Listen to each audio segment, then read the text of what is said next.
ended up mentioning in their talks, so that's one reason we wanted to talk about it. And also because it was a study that was really designed and motivated it was kind of even conducted by modelers, but designed and motivated by questions about infectious disease dynamics, and specifically set up with the idea of looking at those questions. And I think is sort of extremely while there's not going to be a lot of specific math or actual models in this, it's really the whole design was set up to test the questions. And Stephen's going to go first.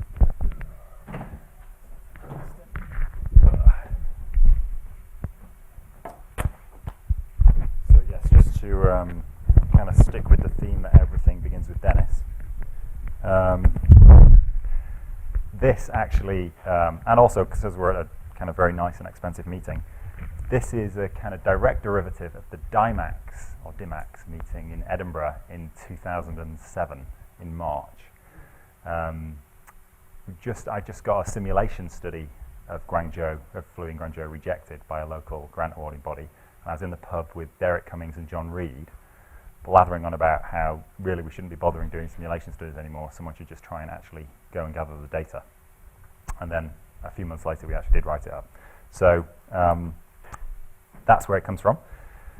The main objective for this talk, is to follow up a little bit on Justin's comments, is to let you know exactly what we've done, hopefully so that other people will work on the data. We're letting all the data go down to the level of the individual where we can, where it's not identifiable, with each kind of study that we do, and would be definitely open for people who wanted to work on stuff they know we've got but we've not yet exploited. One thing I have found is that you have even less time to do the work that you think you're going to do when you start doing empirical work than you actually do when you're doing theoretical work. And we are completely overwhelmed by the amount of data that we've got. So that's my main motivation for explaining what we've done. And I'll try and go through fairly quickly, and then Justin will give you some of the results that we've found. So these papers have been mentioned probably a couple of times this week already. They were the large-scale simulation based papers about a flu pandemic. The first one was how to contain a pandemic that might emerge in somewhere like Thailand, and the second one was looking at different ways to mitigate the effects of a pandemic. And similar to many other large-scale simulation models, they produce output at the top, which is the spatiotemporal time series of infection across a country, and they can give you really nice envelopes of infection incidence, the speed of the wavefront as it travels out, the proportion of people infected in different age groups because the population is structured, and even I think these are secondary infections. Yeah, this is the overall number of secondary infections. Now, these models, these types of models, and these are the kind of crucial things that they're based on. So, the probability of traveling a certain distance, and then kind of inversely the frequency of traveling at a certain distance. And this movement is captured normally from commuting data, okay? And we have no reason, it seems like the best initial guess for the spatial process by which an infectious disease spreads, but we have no reason to believe that it's accurate, right? So the fact that these aren't known to be accurate doesn't invalidate the use of those models, because if you do enough sensitivity analysis, you can still get interesting conclusions that are not sensitive to the fine detail of these assumptions. And I would argue that some of the kind of more interesting results that have come from these models are robust against a pretty wide range of assumptions. But if you go on and try to make finer and finer conclusions, you do quickly get into the regime where you should really know whether this is the behavior of the virus or not. So it was a very naive, it always sounds naive when I say it, but it was a very naive attempt to tie up these different sources of data and to actually gather biological endpoints at the level of the individual, having asked them about their behavior that we think would influence the way diseases spread. So that was the main motivation for doing the study. Oops. And kind of one way of expressing that in a different way is to take a what we call a kind of Grenfell type one-dimensional space of communities, with larger communities at one end of the scale, and an epidemic popping back and forth, being able to spread back and forth along this one-dimensional scale, and put an SIRS type model on there with flu-like parameters, reintroduce the infection every so often, and for a large plausible range of the parameter space, you get to a point where you get to a less connected set of populations at the bottom whom you don't penetrate into which the virus doesn't penetrate every year. So the underlying hypothesis is that this might be true for flu in general. Most of our data comes from large cities. We know it spreads rapidly large city to large city. It will propagate out, and at some point it will stop having the same ability to infect. And given that about half the world's population doesn't live in a city, then it seems like an interesting thing to go and look for. Right, and then probably don't need to. The only point here is there was a lot of interest at very large scales for heterogeneities in flu evolution and ecology, and we're thinking that there might be some interesting effects at smaller scales as well. So, I think I've gone over most of those already. Right, so what did we actually do? The colours haven't come up quite as well there. The top left should be showing an kind of outline of China. The bottom, the southeast of China. Most of you probably know where Hong Kong is. Guangzhou is a 2-hour train ride north of Hong Kong. It's a very highly connected city, both within China and internationally. Most of the trade fairs for many parts of the global economy occur in Guangzhou, with some like whole big segments of manufacturing at the same time at different parts of the year. I think it's about 10 million people now, urban Guangzhou, something like that. So it's one of the 30 or more Chinese cities that have 10 million or more people. And one thing that we observed kind of prior to the study was that if you went to a village about here and you started chatting to people about how often they'd been to Guangzhou, some of the older people said, I've never been to Guangzhou. Okay, and the total distance here I think is 60 kilometers. They might only be 30 kilometers away from the center of downtown Guangzhou, and they'd never actually been there. So we chose a space, a kind of pie-shaped slice going outwards from Guangzhou, and we randomly selected communities within that pie slice to recruit them into our study. And as I've said, there's a very wide variation in the type of community, from high density tower blocks type stuff, and this is relatively poor urban community here. There are some very wealthy communities in the study, to genuinely rural. I think, is this the Lychee? Was that Lychee village, that one? No. Right.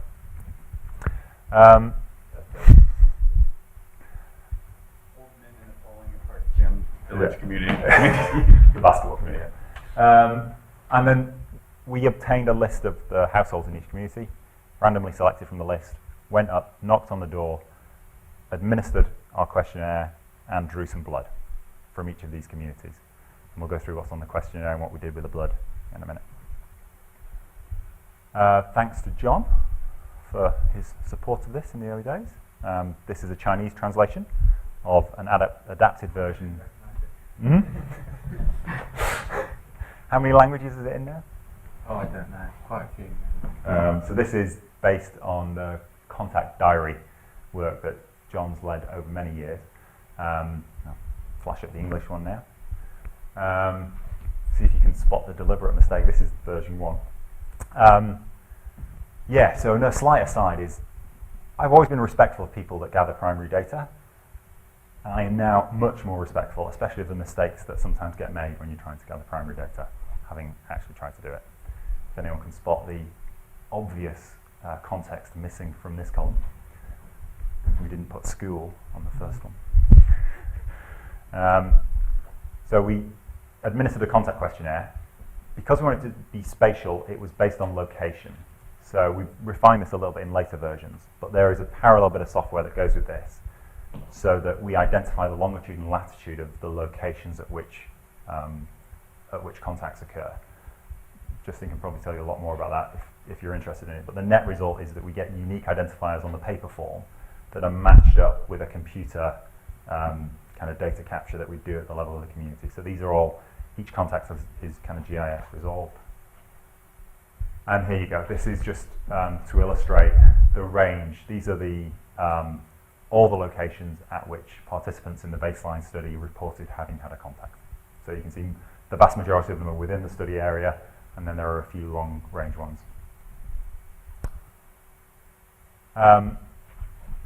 With the blood, we tested the effective antibody concentration against a number of different strains.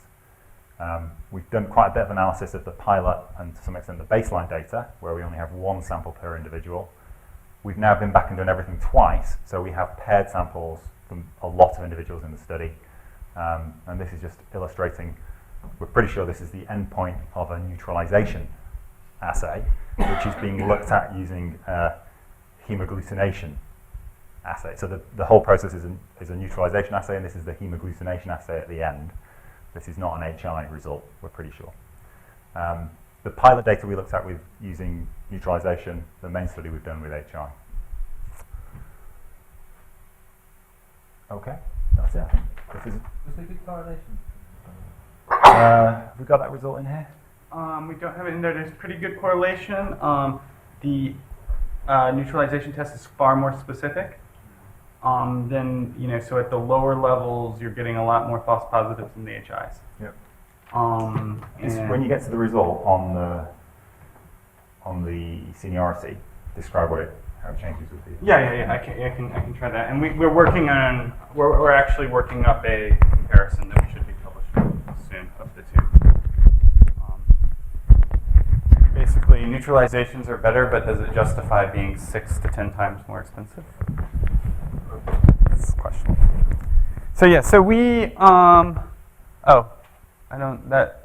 here, we'll just skip over that. Just, our sample was fairly representative. On the pilot data, and yeah, the colors really did not show up here well. But on the pilot data, we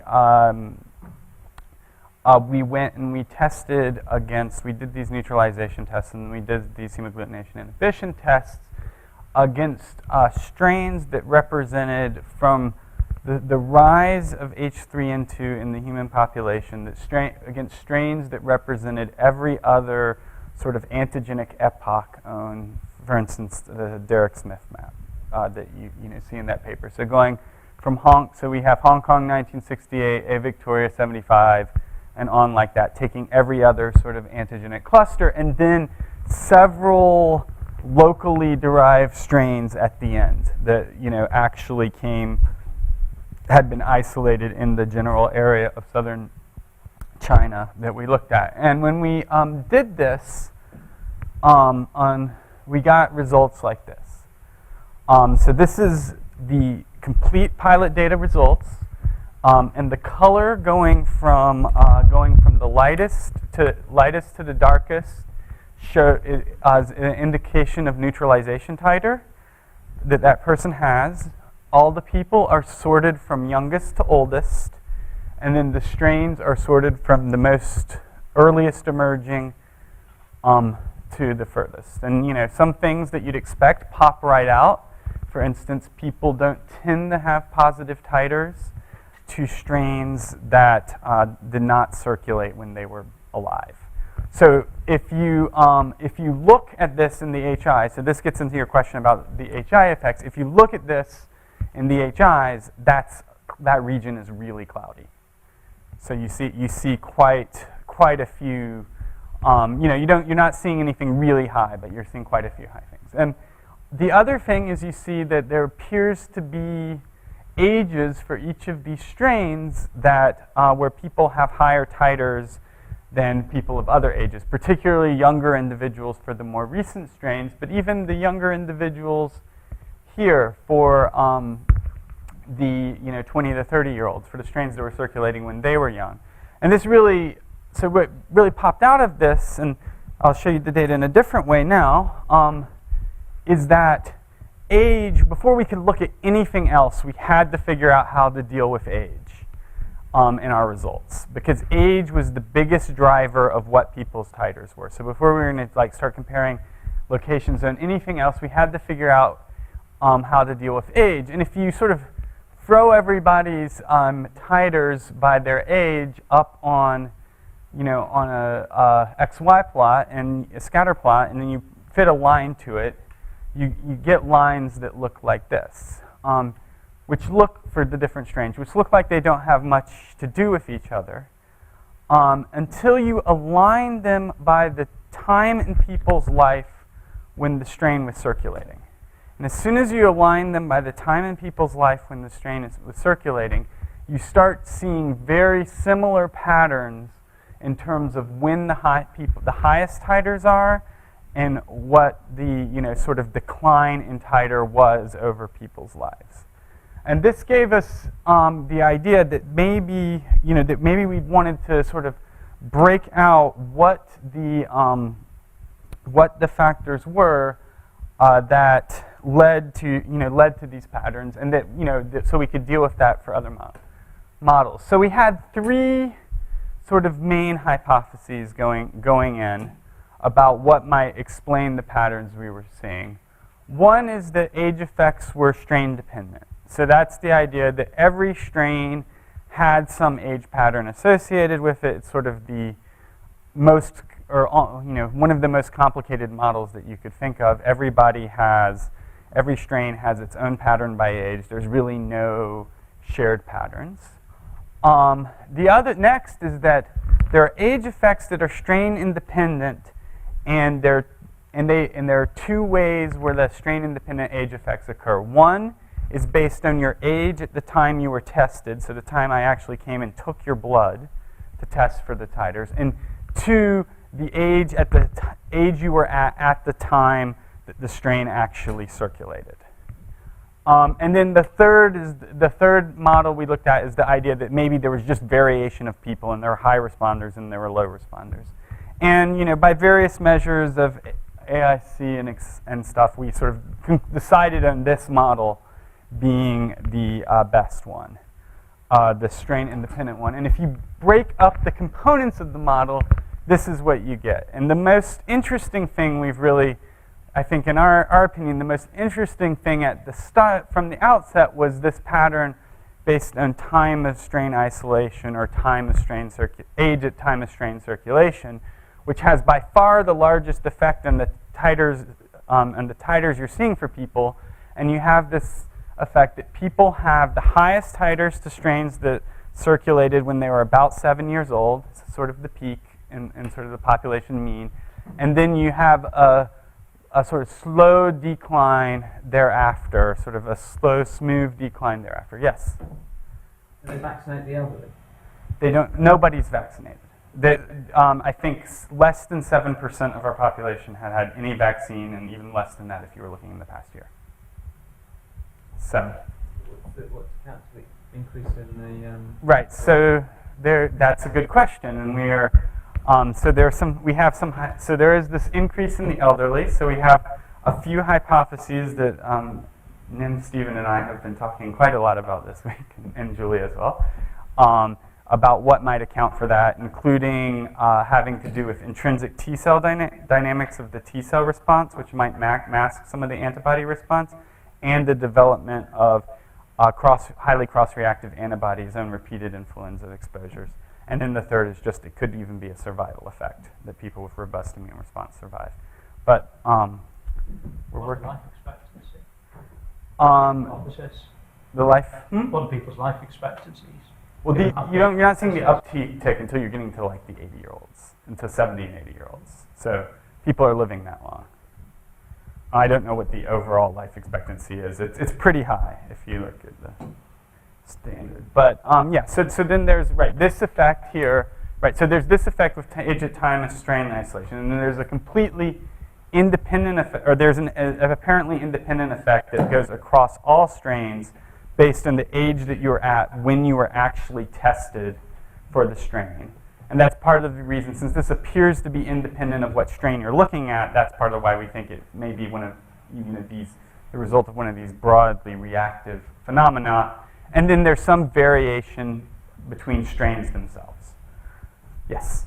Why do you have negative ages? Because, Isolation. right, because I can have a titer to a strain that was circulated before I was born. Right, so this strain was circulating, so strains here were circulating 20 years before I was born. And I, have no titer to that. But as you get closer to your birth date, you start having cross-reactivity across strains. And remember, we're talking about broad sort of epochs of antigenic grouping. So you start having cross-reactivity as you move into there. So you do see some association with things that were occurring when you were born. But it's a much steeper move up to the peak than the sort of slow descent down as you age. Yes? What do you make of the strain effects at the bottom? So they're hard. We're looking at a couple hypotheses right now. One is it could be for differences in forces of infection over those periods. Wait, what's shown in the bottom figure? This is the strain effects. So what's on the y? This is strains. Contribution to Time, okay. but Your it's expected time time. separation between the strains. Oh yeah, they're separated out by their time of circulation. So right. So I mean, one, and also note that the contribution of strain effects is far smaller, than the contribution of the your age at the time of strain isolation. That's where you'd get variability.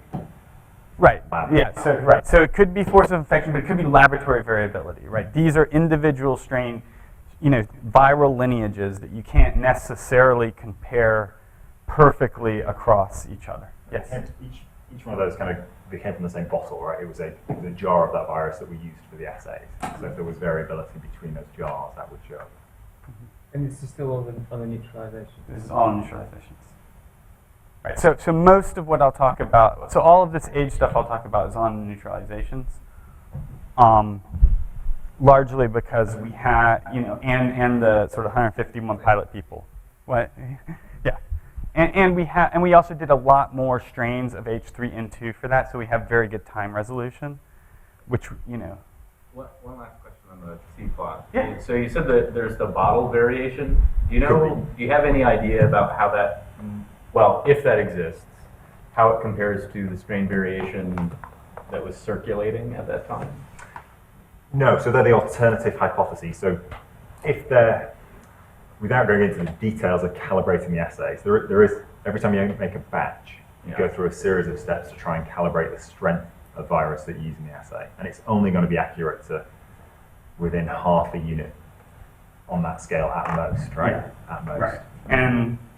Right. And so it could be that, or it could have been intrinsically higher level of exposure. right. I mean, the only way you get any, insight into that is when you do the tests separated out, and we're starting to have some data on that. But even there, these are particular lineages.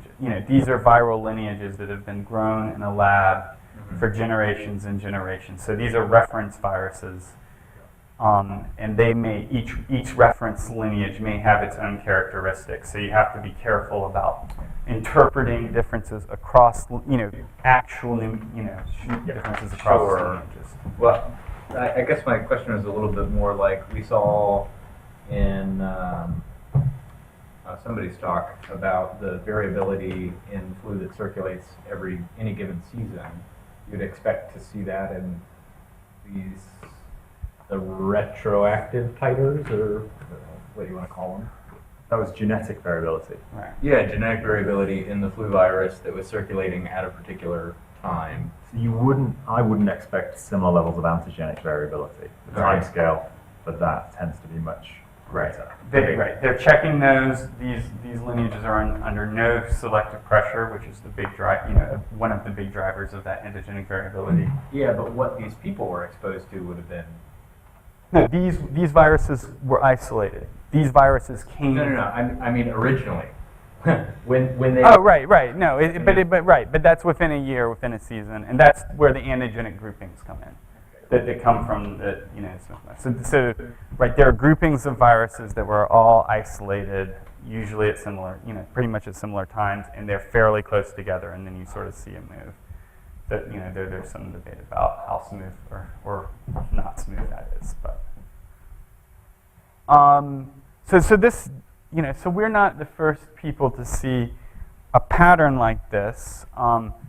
So this is a paper from Thomas Francis from I'm going to say 1958.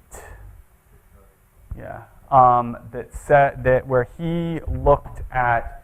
he observed something similar in reaction to vaccination.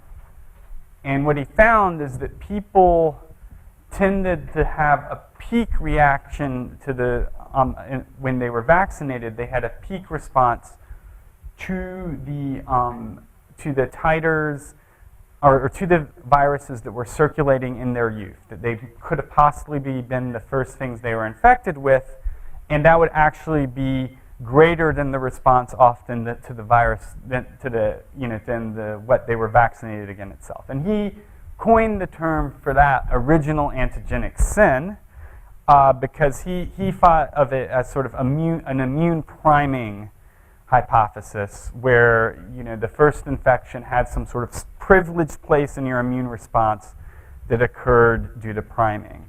But when you look at our data, in our data we see sort of a smoother effect, a smoother drop off. So we've sort of coined the term that's a little of antigenic seniority, where it's not necessarily just the first infection you get that has a privileged place, but it's the first infection gets some privilege, and then the next one gets some privilege after that, over the next one, over the next one, over the next one, going down the line. And that's occurring, and there's some evidence that you might see something like that through the dynamics of infection that you see when people are infected. So this is showing the titers for somebody who was infected with this triangle strain of influenza. And this is back in the day when strains had names like PR8 and stuff, and these are all very different. And when this person was infected with strain 399, it boosts up his titers to that strain hugely in the acute phase.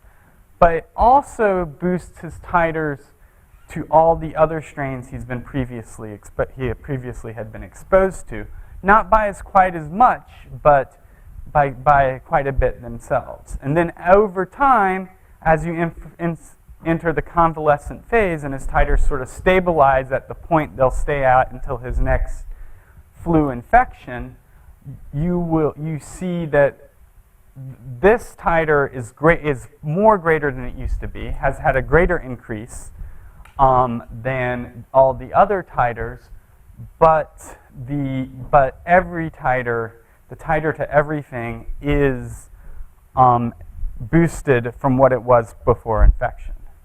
And what you also see is and I don't have it here, but you also see that if somebody is infected naively with a strain, or a mouse in most of those studies is infected naively with the strain, you see a larger jump in their titer to that strain than if they were then infected with that strain after having been infected to a completely different strain. And so the idea is something like this, is that you have a series of populations of active and memory B cells that are excreting antibody, and there's some level of cross-reactivity that those have with other with various viruses. And when you get infected with a virus, the speed at which you expand the B cell population and the speed at which you recruit memory cells into your active B cell population to secrete antibodies is dependent on how related those B cells or the antigen from those B cells are to the virus you're being infected with, and they also at the same time are causing this virus to be cleared quicker, thereby reducing the speed at which you accumulate antibodies that are more specific to that virus. But at this point, it's a conceptual model, and one of the ideas we want to do is refine this and look at this and several other potential explanations for the pattern. Testing the. Do you know anything about the age-specific attack rates? The age-specific attack rates. So, well, we're going to talk a little bit about that right now. So yes and no. We're going to know more. We have paired serology now. In this case, we don't, but we can fit a model actually based upon or that compares a lot of these hypotheses, looking at potential infection history. So looking across potential infection histories, and looking at potential immune mechanisms and potential sort of phenomenological relationships between the immune, your titers between strains. And this, Adam Kucharski and Stephen have been working on this, fitting this model to the pilot data, to that same data I told you with infection histories. And one of the things, so two things come out of their model. One of them is that taking this approach, the most sort of parsimonious model to explain the titers does include antigenic seniority. And two, if you treat the infection history almost like sort of a parameter, like a nuisance parameter, but then go back and look at the maximum likelihood infection history for everybody, you get some crude estimate of how often they were, and how many of these antigenic epochs they were infected in. And you kind of see that people, that people's various, that the infections, age at infection, that people were tending to get infected or have tended to have patterns of infection, that maybe older people were getting infected kind of less. Now, this is slightly misleading here because we just have less time at risk for the older people. So it's important not to overinterpret this as being, older people are more at risk. But an interesting thing you can get out of this is you could also think about this as that each infection, every time you're infected, or each titer reading you have, has contributions from different infections that you have over life. And so it has multiple contributions from different infections. So these are 3 individuals from our study with sort of their maximum likelihood infection histories. So for this person, their Beijing 1989 titer, we think that titer predominantly comes from an infection from that Beijing 1989, but also has a contribution from Wuhan, having been infected with Wuhan 1995. Whereas this Fujian 2002 titer, we don't even think that person was likely infected with the Fujian 2002 strain. We think they were probably infected with this, with the related Xiantao 2003 strain. But so this is, this is a, sort of giving you some insight. The other thing we're getting now is we have, we haven't been able to analyze it yet, but we've just recently gotten paired titers, so we can actually start measuring incidence in the various age groups.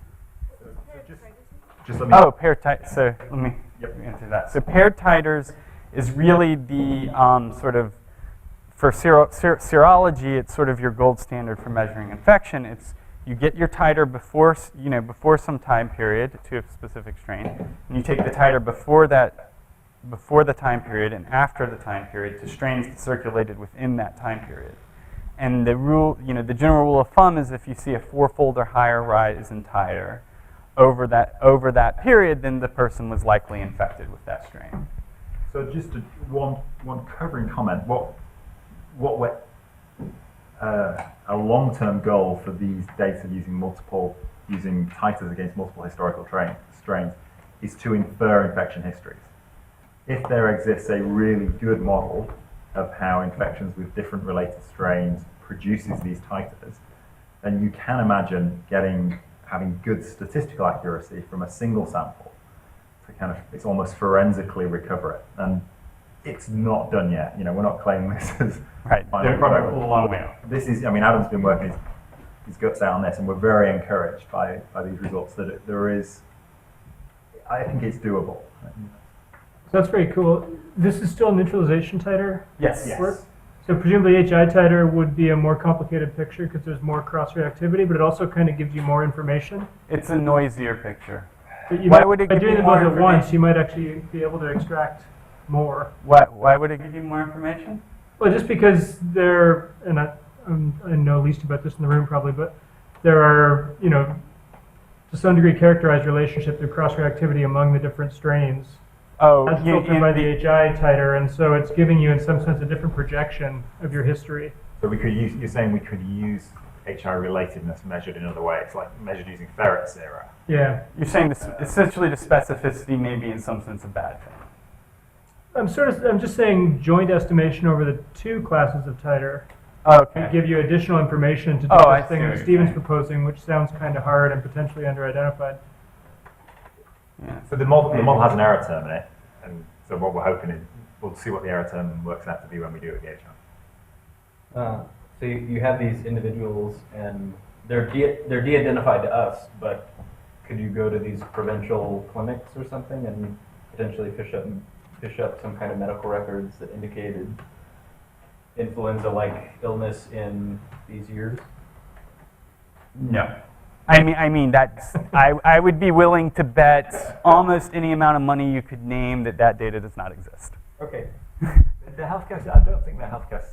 I mean, you would struggle in any healthcare system to actually get that. And you We could- reckon about 10% of people with ILI go to visit the doctor in the UK. and getting that data would be. That's difficult Almost, enough, yes. Right. Yeah. And right. I think contrary to your They may not be maybe they may not be down on the medical records as having ILI. That's right. Yeah. Okay. right. And there's And like the contrary to your initial assumption that like the Chinese may have a very organized monolithic medical system is actually very balkanized and no, I wouldn't okay. that at all. Well, then there's sort of a follow-up question. There are sometimes you can maybe get at this stuff through like anthropological style research, like people who are willing to go in and find out, hey, did you keep a diary in 1989, 1995, that kind of stuff. Well, I don't know anything about Chinese culture. it's hard to get people to name. I mean, if you start looking at markers of infection and people naming symptoms, once you get a month or so out, Yeah. like getting people to name the symptoms of infections that they clearly had Yeah. Well, is you have to almost do it impossible. prospectively, really, I think. Yes. I mean, you could do it prospectively. That's the experiment to do. Yeah. But you Right. couldn't. I don't think you can do it retrospectively. We do ask them, did you have Yeah. flu-like symptoms? And just Yeah. like everyone else you ask about, between 5 and 10% say yes. Right. And we will, and we are going to be, we are asking him since last visit, so we will be able to pair that with, serological information. But really, I mean, there's even issues in describing flu-like symptoms across cultures that we've encountered. So, Okay. so Within all this theory of the seniority and everything, is there a theory of severity associated with that? So, with your antigenic seniority, are you more likely to get symptoms according to not at the moment. No. Nim was brainstorming about that just a couple of hours ago. Yeah, let me think about it. So just to all right, so this is all cool, but let's talk really briefly, because we have just a little bit before there's happy hour, about other things. So let's talk a little bit about the results of the contact information. So so this is now the full study data, and this is showing the distribution of how many contacts people are reporting. The frequency, so this is the number of people reporting this many contacts in the day we have the contact diary, and you have, sort of up to around 5 or 10, this rising distribution, and you have this nice little, straight log line there. And when you look at this by age group, you sort of find that people's number of contacts per day range, stays pretty steady up until you get to the older age groups where it starts to decline. When you look at total contact duration, so how long people spend in contact per day. You see a very similar pattern. It's smoother partially because all the funny things you have to do to turn broad categories of contact time into an estimate of like actual total contact time per day. But here you see that as people age, there's sort of a steady decrease in the amount of time per day they spend in contact with other people, the total amount of time per day they spend in contact with other people. It's only that's only like a year-long, couple-year-long study that you're driving. One day. No. Not that, but I meant you're not looking at people evolving through time on that context. No, this is 1,800 people one day of their life. Okay. Day before we showed up. Yeah. Okay. To sit there and ask them what they did yesterday. Did they go to school and that thing? Sometimes they did. Although In some way, it's the- really surprising that schools don't show up. right. So one thing. If you split the under nine, I mean, if you split the under nines up into two groups, presumably you see a bit of a difference there in the under five. Yeah, you see less. One thing I'd say is that we are going throughout the year, so that so we are getting a mix of people at different times of year. Sometimes they may have school-based contacts, and sometimes they don't. Yeah, but that is one thing we do see a little bit less of a. But maybe we should just double check the under nines. But if I remember correctly, when you do that, we see a little bit less of a school uptick than you saw in Polymod. We're very underrepresented below 5, right? Yes, we are quite underrepresented, but in the main study, we're not so bad. In the pilot, we have no one under 7, right? In the pilot, but in the main study, this is the main study, and there's 1,800 people, and it's a little bit underrepresented under 5, but it's a lot of people. Yeah, but you see that the patterns of contact that we see are very similar to what you see in Polymod, and some of the differences, like for instance, we see more people, we have less people overall, so we can go less far this way, but also we have more people with more contacts because we make it easier for people to elicit groups that they've been, like if I work at a shop, a little bit easier to say I saw 100 people at my shop today. And similar for the time, but overall the patterns seem to be fairly similar between China and Europe. This is unfortunately, and one of those things you just kick yourself afterwards as soon as you do it. In our first round of contact survey, we used very broad age categories based upon our encouragement from our data collectors who were like, nobody's going to be able to tell you the age more specifically than this. It's something they are absolutely abhorrent to asking people to estimate other people's ages. There was just, it might have been the end of a long meeting or something, but we. I can guarantee you it was the long meeting. We got it through the next year, but it was just they really didn't want to ask people to estimate their friends' ages. Right. But have you ever had that problem anywhere else? Or? Really? Yeah. So anyway, but now we have but in future years we'll have more age resolution. But you see here, you see the same sort of assortative mixing within the age categories and the same high levels of contact of the youngest kids with the people who are ages to be, are the same, are aged to be their parents. You don't see sort of a much contact, elevated levels of contact between the parents and the youngest children, and we think that's in part coming from the broadness of the age class, but also the mixing of the broadness of the age class with the one-child policy. So people are only having one child across that entire period of their life. So there's less elevation in that type of contact. It's very low though, 0.16. That's a 10%, that's 0.16 times the chance of contacting people in that age group than if mixing was completely random. Ah, okay.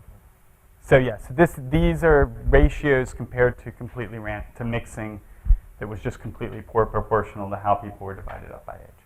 or the population distribution. So you're having, a temp. Should it be symmetrical?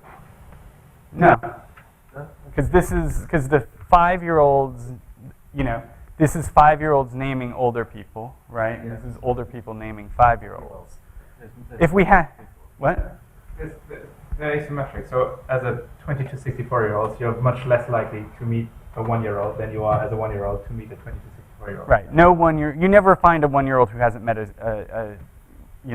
right. Well, we hope. There is an Right. So this is looking at rural patterns by rural and urban groups and age groups by distance that people travel from their home. So sort of getting at that travel kernel. As you might expect, that people in the city are a bit less likely to contact people within their home than people in the country or in the more rural areas. But if they do contact people outside of their home, those people will tend to be closer to home than, sort of the tail end of the contacts, they tend to actually stay a little bit closer to home ultimately than the people in the rural communities who are often having to make long trips to go to the next town and the like. And, the people who sort of travel the furthest away from home are the, sort of healthy adults. And as people get into their older years, they start having contacts less and less and less far from home. So that's sort of the descriptive bit. But what we really wanted to do is link. We were really trying to link these outcomes with these spatial phenomena, and link our biological outcomes with space. So. This is where we get into, and we sort of get into this in the first pass by looking for differences by location. So, So if you recall that we had, in this urban to rural populations gradient that we had before in the toy model, as you went down the line to become more rural, people would experience less unique infections over the course of their lifetime. And therefore, we'd expect them to perhaps have less titers, less high titers overall to flu across their lifetime. And we initially looked at this in the pilot study, and there it was a fairly small sample, but we did find in only a few locations. But there we did find one location 5. So this is just plotting. To several different strains, the titer, and so for instance, the titers in location 1 versus the titers in location 5, the titers in location 2 versus the titers in location 5, or the average titers to each of these. And so in location 5, for instance, we found sort of a consistent pattern that you'd see higher locations in this one location than the other locations. And so that was encouraging because it meant our pilot was suggesting some heterogeneity, and we didn't have to all quit our jobs and go home. Yeah, so a lot of people, when we started this, said it's just going to be the same everywhere. Okay, it's not going to make any difference which village they come from if they're from China. It's not a massively obvious difference, but there are differences there. That's the. Can you go back and explain that again? I was Okay, sorry. So it's proportion. I can. This one might be a little bit clearer. I can do this one if you prefer. I'm just trying to move on to the interesting stuff. But this is just, this is showing the odds ratio for, here we're just looking at detectable titers. That previous one we were looking at absolute titers. But this is the odds ratio of somebody having detectable titers to each individual strain. At this point, we've only tested against 5 compared to location 1. And location 1 is? Just one location. It's just a randomly chosen intercept They're location. not urban or rural. Or, which one's the most urban and which one's the most rural? Here they're not really distinct. I think location 5 is the most urban. But if you line these up by urban rural, by distance from center of Guangzhou. In this particular case, there's not any distinct pattern. But keep that thought. No foreshadowing. So yeah, but yeah, we were seeing consistently higher titers or consistently higher likelihood of seeing detectable titers in people in location 5 once you have adjusted away for age and all of the other stuff. So this is the HI data. Actually, one strain is missing from here, but this is the HI data from the first study round to the full study population. And here we have all the people are sorted by age within location, and each of the locations have been ordered by their distance. They've been ordered by increasing distance from Guangzhou. And once again, titers, are indicated by sort of how dark things are. And it looks like there's some location differences, just eyeballing it. Looks like there's some location differences, but it also doesn't look like they clearly line up with distance from Guangzhou or anything like that. And when you're taking increasing distance from Guangzhou, is that roughly the same as going down on that Grenfell-like plot? It's very roughly the same, but there's a better way to look at this data. So this is going to each of those locations and getting and estimating an age and strain independent titer coefficient. And if you do this for each strain individually, and adjust for age, you also see very similar patterns. And this is a coefficient that sort of captures how different or how high the titers are in that location compared to all the other locations. And then the circle is, the area of the circle is proportional to that coefficient. So you see some things that are just exactly what you'd expect. And the blue in the background is population density from Landscan. But you see some things here that are exactly what you'd expect.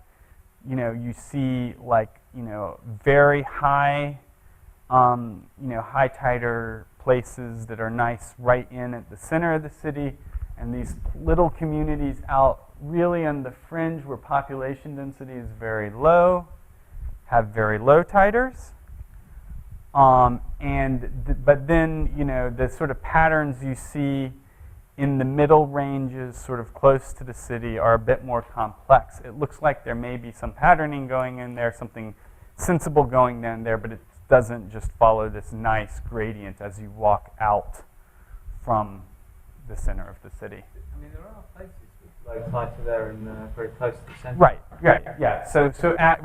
Even as soon as you get out here, the patterning is a bit more complex than you would expect, just if it was just how close you were to the center. Yeah.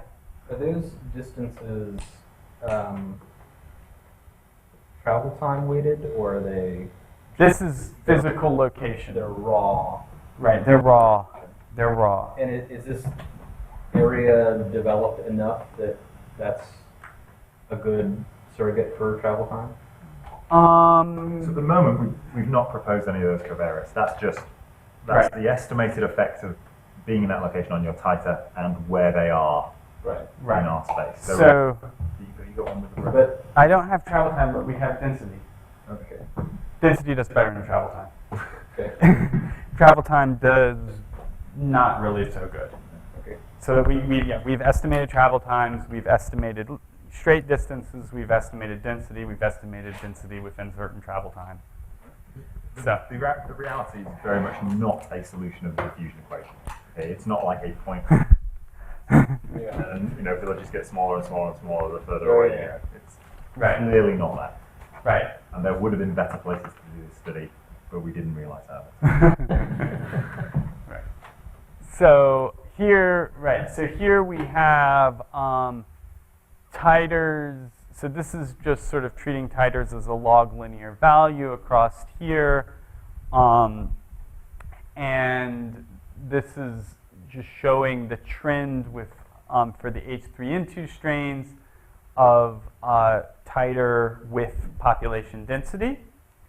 And we see that there's a tendency across strains, except for the most recent strains, for areas with the highest population densities to have higher titers. Here we do the same thing, but just instead of looking at the result being absolute titer level, we just separate into detectable and non-detectable titers. And once again, you see a trend that people who live in the densest locations are more likely to have detectable titers to particular strains. This is doing the same thing for H1N1. It's slightly less pronounced, even if the squares were the same aspect ratio. But you do see the same patterns, except in the most recent strains. Yes? Let's go back to H3 a minute. So if it's... How much do people move around? I mean, so those strains are old, right? Yep. Yeah. Do people really stay in the same village all their life generally? They are, a lot of the people we're getting, they do stay, but that is, one of the things we do ask people is how long they've stuck around. It doesn't seem to have much effect when you throw it in. If your hypothesis is right, then it should have an effect. Yep. There should be less signal earlier on. Right. No, it is a mystery that there is more signal earlier. I mean, one hypothesis there is that there was and that we were looking at this and we haven't found, we need to go back to this, but is that there have been some pretty substantial changes in both the way people are allowed to move in China in terms of changing their residences and stuff, and mobility in terms of access to cars and access to public transportation and stuff over this period. The majority of these you would consider to be rural. It's weighted. There's like 5 or 6 which are much more rural, which are much more urban, and then the rest are kind of shades of rural. So a lot of them are in places where you wouldn't have been allowed to travel to Guangzhou without a permit, and that you almost certainly haven't owned a car. Motorbike would be the for the elderly. Car ownership is still very, very rare in our study. So they're likely to have moved, but not necessarily between very different places. So just before you said that, I was about to remark that the whole pattern seems to be driven by about 5 points. Yeah, The high density points are pulling. Yep. Right. It is. On the Yes. top before, that big blob. You take that big blob out right in the middle of Guangzhou. It's not very convincing beyond there. Right. Well, yeah, I'm not even sure. Right. Absolutely, we are not We agree. explaining. We agree. It's not yet public. we wish we'd explain. We wish density just explained everything, but it does not. Well, no, we probably don't, because then we'd be done. But Yeah, it would have been a great result, and we would have been done. But density does not explain everything. But it is, I think, of the spatial and contact and location variables we've been able to look at so far, it is by far the strongest predictor. Is it the model that includes the antigenic seniority in it? This includes a term for age. Includes a spline term for age. This is strain specific. So if you have strain specific, you just put in a spline term from age. You don't. Right. We're not trying to go fancily across strains here. But yes, we are adjusting for age. If you don't adjust for age, age dominates every effect we look at. Age dominates it. Yeah. And we've got all these other hundreds of variables that we've thrown in to check that they don't make a difference, and they don't make a difference of the random noise that you'd expect. Right. Should be good. I realize you are adjusting for each, but what about the age of the population you're looking at? What do you mean? The background age in the population where these guys live? Oh, the age of their surrounding population. We haven't looked at that. That's a good idea. It might be rough to look at because we're sort of, I don't know that we've sampled enough of the households in these locations. I think in some places it will be pronounced. In the rural places, they do tend to be older people, in most cases, who are staying there. But I don't know if we have quite enough sample to tell. We could maybe gets, I don't know, probably street and village committees have that information if we wanted to go back to them. We For could the, do it from our sample as a first cut, and then yeah.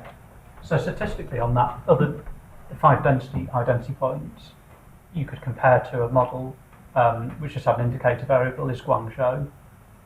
And would a trend model be preferred over when we just had an indicator for being the main city or not? Well, so you can look at an indicator for the closest you have to that, like, is historic, rural, urban, right? we do have, yeah. Which we do have. It is significantly associated. It does not eliminate this effect. It's not retained, I think. If you do the spline over log density, then you don't retain the Right. historical classification of urban or rural, I think. Right. This is just another way of looking at it, looking at the same thing, and once again you have this cloud in the middle, and these guys are a little bit dominating, but this is just a proportion of each population. But this is a non-model driven way. This is just looking at the proportion of the population who have no titers to something, right? So the final thing that we've done is we've taken these coefficients and we've run taken a population, taking the land scan data and made a very simple gravity model spatial gravity model of flu transmission in Guangdong province in this region, and seeded it many, many times in many, many places with flu and let it run. And then we've looked at the percent infected in each 1 kilometer little patch that we created in our model, based on distance from Guangzhou and population density. And as it's a gravity model, you find, of course, significant relationships with both of those. And then we took our location coefficients and we plotted them against the simulated attack rate. Once again, justifiably, probably driven a large part by these 5 points, as people have pointed out. You do see a correlation between what you'd predicted out of this simple gravity model for attack rates and what you see in terms of the location coefficients in terms of people's titers. So that's a hint that the full transmission dynamics are contributing over multiple exposures to these patterns. Right. And the absence in the lower right is probably the most kind of striking feature for me. Right. And I think it becomes understanding, these guys here, I think becomes a key part of the process.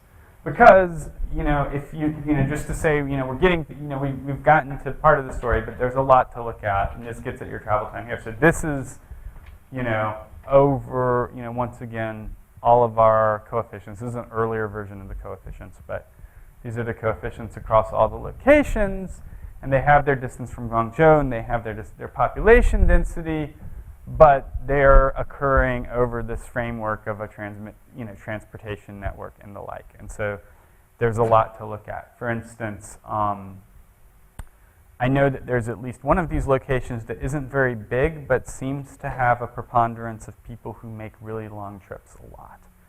That's maybe some sort of transmission hub or trunking hub, right? So That's the slide we didn't make early enough. right? This slide? We didn't make early enough. Yeah. So, right, so yeah, just things, paired serology incidents, paired sites, more rural locations, virological surveillance. This is, I think, none of these were on the end of every slide that we got earlier last week, right, in every talk. I'll make another one for 20 years. Right. We'll just skip that. There's a lot of people that think this is, you have to show all of our study team when we're young and innocent before we've actually collected all this data. I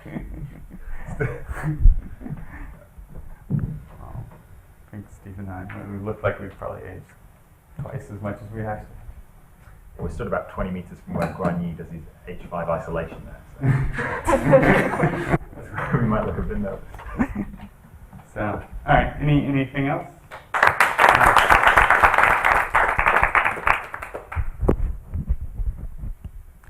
Yes. Did you do the distance analysis just on under 15s? Because there's been such a change in China over the last how many years, and presumably children stay in one place. I guess you'd have so few data points. Stephen, have we done the distance analysis on just under 15? I have not. believe that we have. I don't believe we had. That's a good idea, though.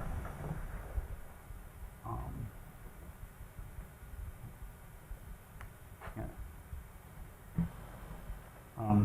So looping back to the serology stuff, the all your strain stuff, is it surprising to you that there's no signature of decay from 1968 is 35 years ago?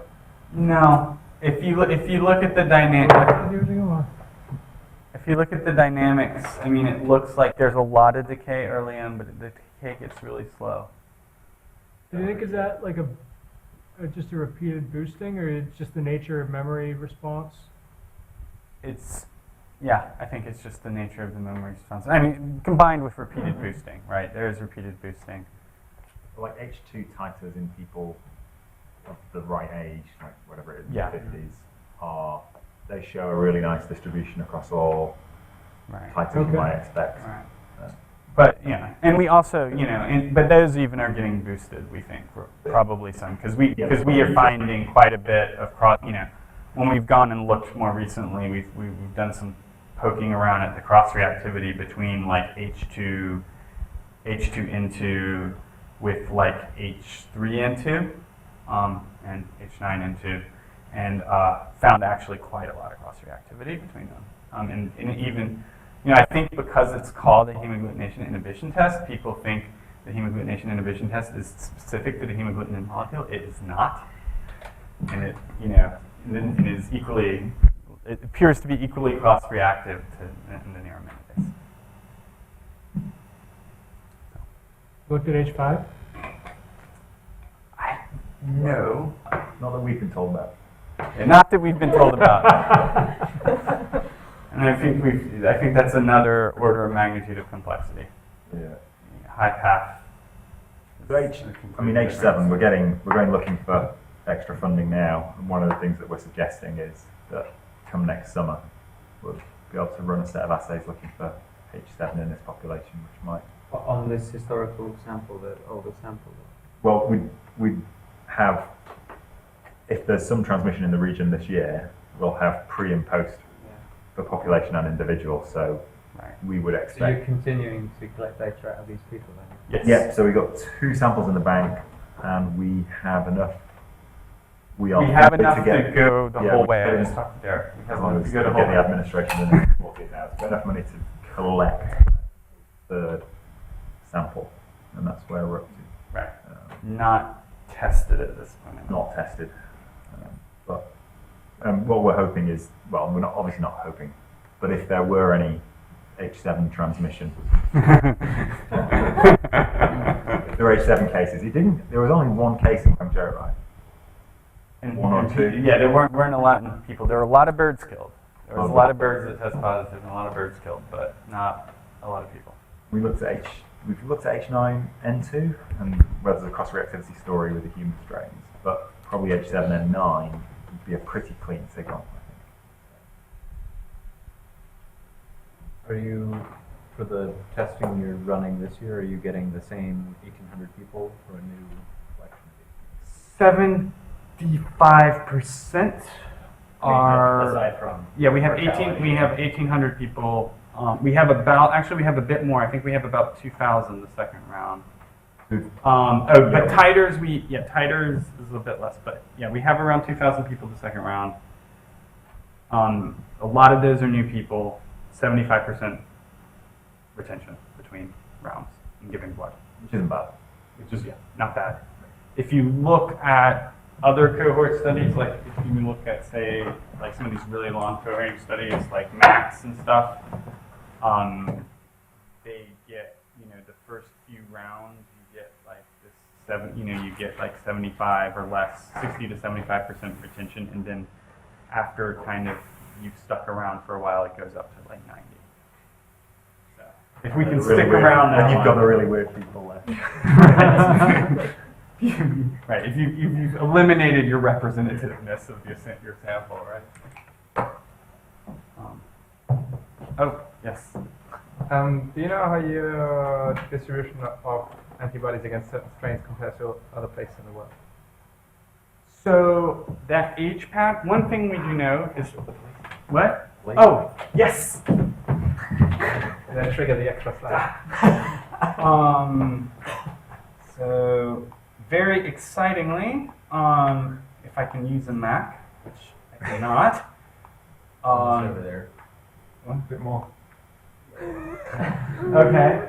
So very excitingly, I think a couple weeks ago, a paper based on the antigenic seniority hypothesis seems to have motivated some people to do a study in the Framingham population, looking at the same phenomena. Peter Palati doesn't think we're full of And nonsense. Peter Palati, so he's pretty big in blue universe. So They find similar.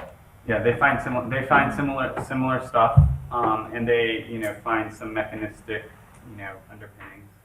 If you go, so Japan for a few years published their titer profiles to a couple of H1N1 and a couple of H3N2 strains, and those look online, and those look exactly like ours. They look exactly like the antigenic seniority profile. Trying to think if there's any others. Very few people go out. I mean, a lot of the more sophisticated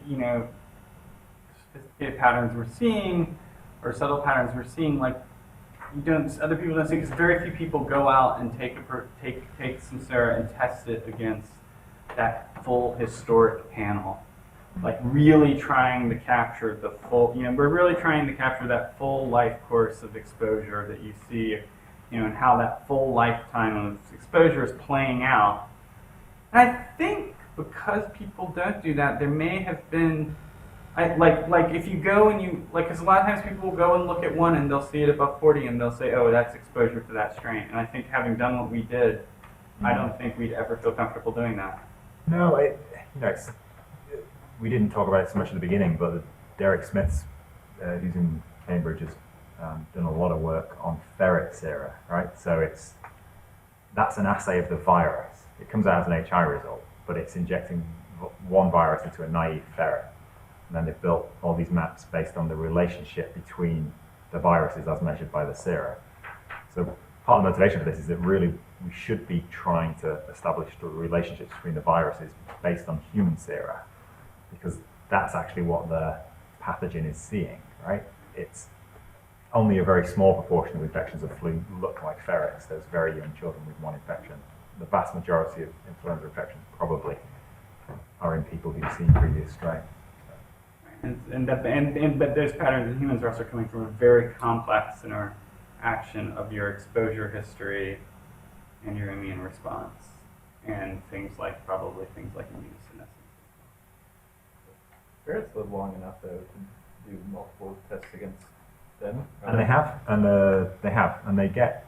I don't think there's that many things. Is there anything published? We know those data exist. We know there exists, and as far as I know, it has not been published. No, so if you get a chance to talk to Derek or Colin Russell, they've got an antibody, an immune landscape in a kind of different way. It's a projection on top of their 2D space, where each surface is an individual, and the surface changes with each infection. So the height of the surface above their 2D map is the tighter you would get to that strain in an individual, and then that surface gets transformed. They've worked with Peter Horby on some of his samples from Vietnam. It is cool stuff. I don't know when it's coming down, but it's kind of related, but a different way of doing it.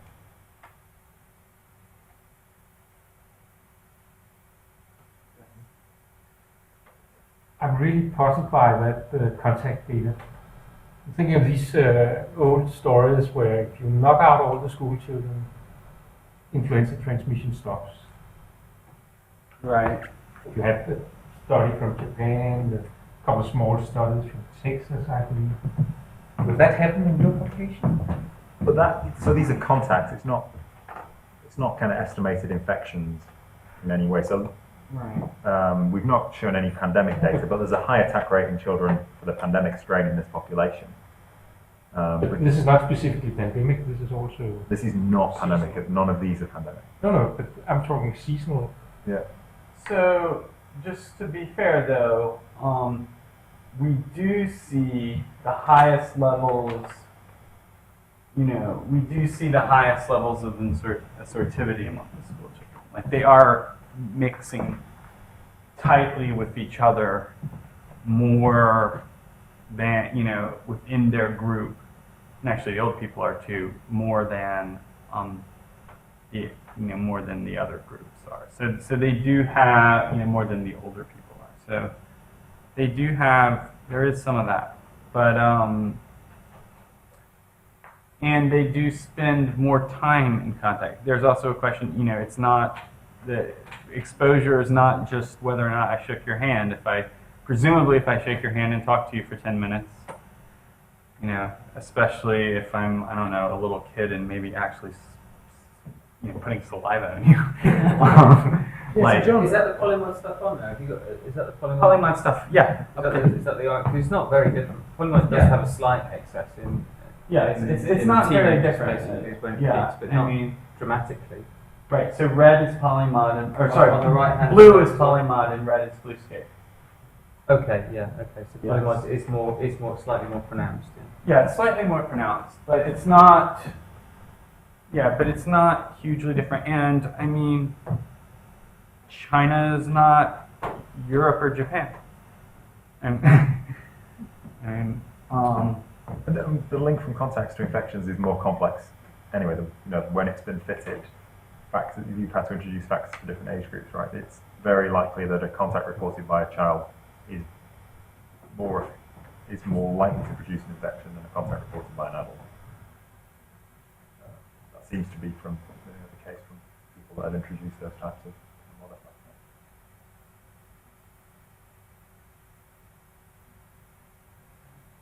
Can we go have a beer now?